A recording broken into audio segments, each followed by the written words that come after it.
After Mojtaba's bold give cash demand directed straight at the Arabs, is Iran now furnishing them with a massive bill that could shake up regional alliances and force tough financial choices? Iran's whopping $270 billion claim suddenly dropped on the table makes the US's key Arab allies panic over the potential economic fallout and what it means for their long-standing partnerships. The self-proclaimed victor Iran now steps forward boldly to make both the US and its Arab supporters pay dearly for waging the prolonged and costly war against them. Trump hints tantalizingly at a big surprise coming in just 2 days, even as the US military dramatically fails in its attempts to enforce a tight blockade around Iran. Amid the ongoing US blockade that has crippled trade and strained daily life, Iran's government has declared that the recent war has caused staggering damage worth $270 billion, underscoring the immense human and economic toll behind that number. Iran's government revealed this preliminary assessment of nationwide destruction and losses during the fragile 2-week ceasefire, according to the state-backed outlet Press TV, using the pause in fighting to gauge the true scale of the devastation. The Iran government also added in its latest statement that this massive damages estimate was not final yet and could rise significantly as deeper evaluations continue and more affected regions report in, according to the report. Iran government spokesperson said, quote, "One of the issues being pursued by our negotiating team, and also discussed in Islamabad talks, is the matter of war reparations," unquote. The Iranian Red Crescent Society has warned that more than 125,000 civilian structures have been destroyed in the war, painting a grim picture of entire neighborhoods and communities reduced to rubble. Of these demolished structures, around 100,000 were residential homes where families once lived, while another 23,500 were commercial buildings such as shops, offices, and workshops, according to the report. Meanwhile, Iran's legal medical organization has stated that at least 3,700 people have been killed since February 28, highlighting the devastating human cost of the ongoing conflict. Currently, a fragile 2-week ceasefire is underway across the region, as announced by Donald Trump on April 7, offering a brief window for humanitarian relief and emergency aid. Amid this temporary truce, the Trump administration has launched a strict blockade of Iranian ports, a move aimed at increasing pressure after the latest round of peace talks failed to produce any meaningful agreement. However, Iran has strongly claimed that commercial and cargo ships have continued to sail from its major ports despite the US-led blockade, challenging the effectiveness of the naval restrictions.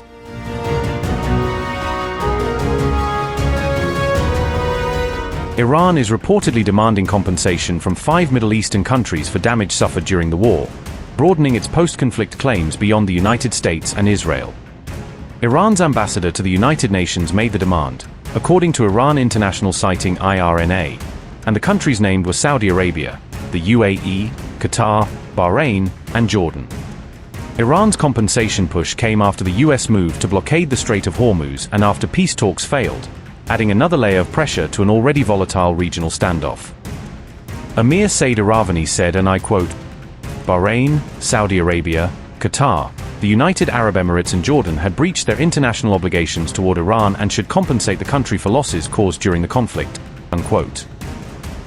Iran's demand is emerging even after Arab states themselves suffered heavy losses during the war, creating a sharply contested narrative over responsibility for the damage. Oil and gas infrastructure in several Arab states suffered major damage during the conflict, including critical facilities in the Gulf that were hit or disrupted. The IMF has said recovery timelines in the Gulf will vary by country depending on geography and how quickly exports can resume, indicating that some energy systems may face a prolonged return to normal operations. Ras Laffan, the complex responsible for about 93% of Qatar's LNG output, has been shut since early March according to reports about the disruption at the site. An estimated 3 to 5 years are reportedly needed to restore Ras Laffan to full capacity, according to reports citing damage assessments after the strikes on Qatar's key LNG complex. In Bahrain, several homes were damaged in Sitra. Industrial sites, including aluminium-related facilities, were also reportedly targeted. At least 2 civilians were killed and 2 others were injured. Saudi Arabia faced repeated attacks on Riyadh and the eastern province. Reports said 2 civilians were killed. 1 US service member also died. At least 12 American soldiers were wounded during the attacks. Qatar came under repeated attacks on key sites and important oil and gas infrastructure. 4 Qatari servicemen and 3 Turkish nationals were reported killed.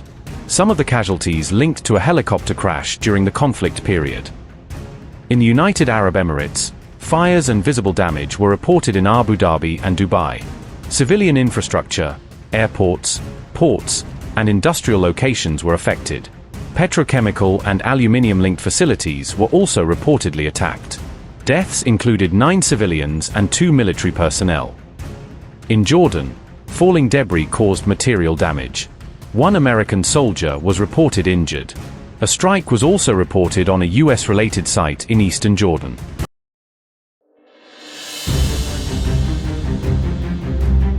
Days after peace talks with Iran failed to produce results, President Trump has signaled that the conflict with Iran may be nearing its end, suggesting a potential de-escalation. Trump's comments were revealed in clips from a yet-to-be-aired interview conducted with Fox News, providing new insights into his administration's stance. The interviewer, Maria Bartiromo, claimed that Trump told her directly during the discussion that the war with Iran was effectively over. In a video she posted to her X account, Bartiromo claimed that Trump stated the conflict with Iran was over, highlighting his optimistic assessment. Subsequently, in clips officially released by Fox News, Trump clarified that the war was close to being over, indicating progress toward resolution. Trump's comments to Fox News were reported by the Times of Israel on April 14, covering the details of the interview excerpts. Donald Trump said, and I quote, "I think it's Iran war. Close to over. Yeah. I mean, I view it as very close to over. If I pulled up stakes right now, it would take them 20 years to rebuild that country. And we're not finished. We'll see what happens. I think they want to make a deal very badly." Unquote. Trump also justified the military actions, arguing that the strikes had prevented Iran from acquiring nuclear weapons in the near term. According to Trump, without this US intervention, Iran would already possess a functional nuclear arsenal by now. Earlier, Trump told the New York Post that talks with Iran could resume within 2 days, pointing to possible diplomatic restarts. Trump's comments came amid ongoing reports of ships still managing to cross the Strait of Hormuz despite the active US naval blockade. After imposing a naval blockade in the Strait of Hormuz, Donald Trump has signaled a possible shift toward renewed diplomatic engagement. The US president indicated that he is considering a second round of negotiations with Iran, according to recent reports. In an interview with the New York Post, Trump stated that discussions with Iran could resume within the next 2 days. He also suggested that the proposed talks may once again take place in Islamabad, based on current indications. However, Trump's remarks appear to differ from earlier statements made in the same interview cycle. Previous reports had indicated that he described the pace of talks with Iran as slow and uncertain. He had also earlier suggested that a second round of negotiations might not be held in Pakistan. According to the New York Post, Trump had even indicated that European countries could host the next phase of discussions.